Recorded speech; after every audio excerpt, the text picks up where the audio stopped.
Hello, welcome back to Kim Reads. We are in the fifth and final tale of the Tales of Beedle the Bard, the tale of the three brothers. There were once three brothers who were traveling along a lonely and winding road at twilight.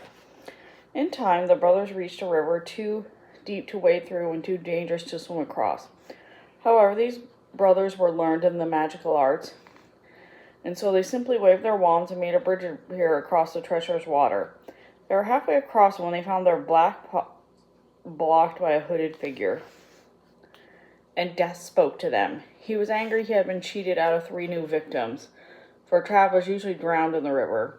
But Death was cunning. He pretended to congratulate the 3 brothers upon their magic, and said they earned a prize for having been so clever to evade him. So the oldest brother, who was a combative man, asked for a wand more powerful than any in existence. A wand that must always win duels for its owner.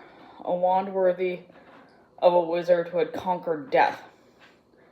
So Death crossed to an elder tree on the banks of the river, fashioned a wand from the branch that hung there, and gave it to the oldest brother.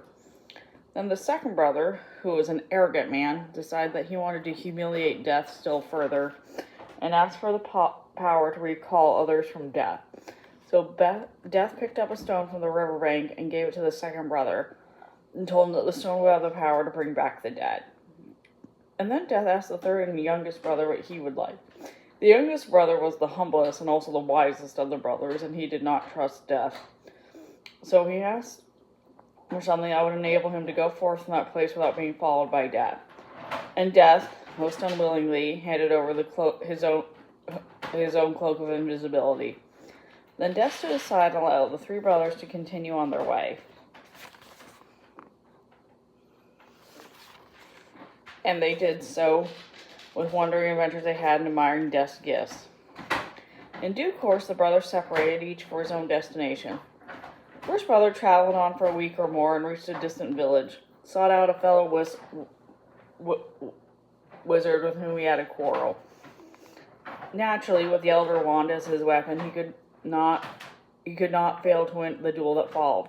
Leaving his enemy dead upon the floor, the oldest brother proceeded to an inn where he had lost boast of the powerful wand he had snatched from Death himself, and how it made him invincible.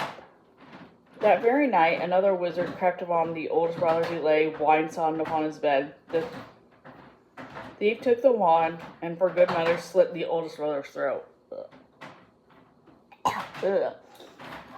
And so Death took the first brother for his own. Meanwhile, the second brother journeyed to his own home where he lived alone.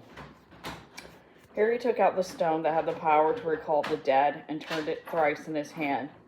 To his amazement and delight, the figure of the girl he had once hoped to marry before her untimely death appeared once before him. Yet she was sad and cold, separated from him as by a veil. Though she had returned to the mortal world, she did not truly belong there and suffered.